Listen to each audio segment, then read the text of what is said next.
muingie kwenye dunia ya kazi, ndugu zetu wahitimu, mkiwa na moyo wa uadilifu, uzalendo na ubunifu. Taifa linawategemea.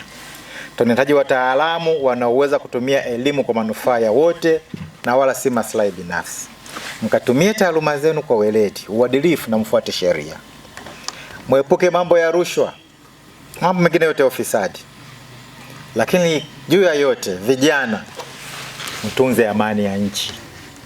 Hii ya nchi ilipofika hapa imetunzwa sana na waasisi wetu, na sisi tuendelee hivyo.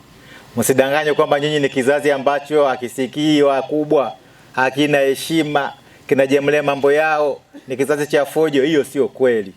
Hizo ni mbinu chafu za mabeberu kuwadanganya, mkiamini kuwa nyinyi ni jeshi lingine jipya ambalo sio rasmi, ambalo linafanya mambo kiolela olela. Kwa hiyo vijana, jebusheni na yale maneno kwamba ni generation Z, sijui generation ya fujo. Nyinyi ni watu ambao mmelelewa vizuri, mtakuwa muwe waadilifu, muwe na heshima, muwe na utii kwa wakubwa zenu.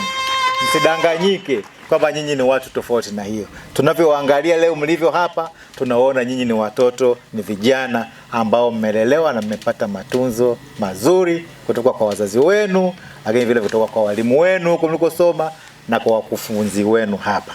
Kwa hiyo tunzeni heshima hiyo, muwe na uadilifu na utii, heshima kwa taifa lenu. Ni jukumu lenu kwenda kushirikiana na jamii kutatua changamoto katika sekta hii kwa namna mbalimbali. Whether umepata ajira moja kwa moja ya serikali, whether hujapata ajira, tunaamini mnao ujuzi, tutakwenda kujiandaa vizuri. Serikali inatoa fedha kupitia mikopo mbalimbali.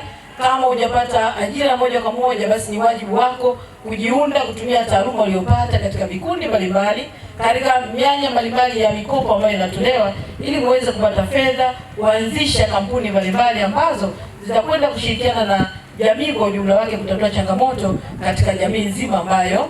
Aidha, msisahau kujiendeleza kimasomo katika fani mlizozisomea pamoja na maeneo mengine ili kujinoa kiweledi na kuweza kuendana na mabadiliko ya mara kwa mara ya sayansi na teknolojia yanayotokea.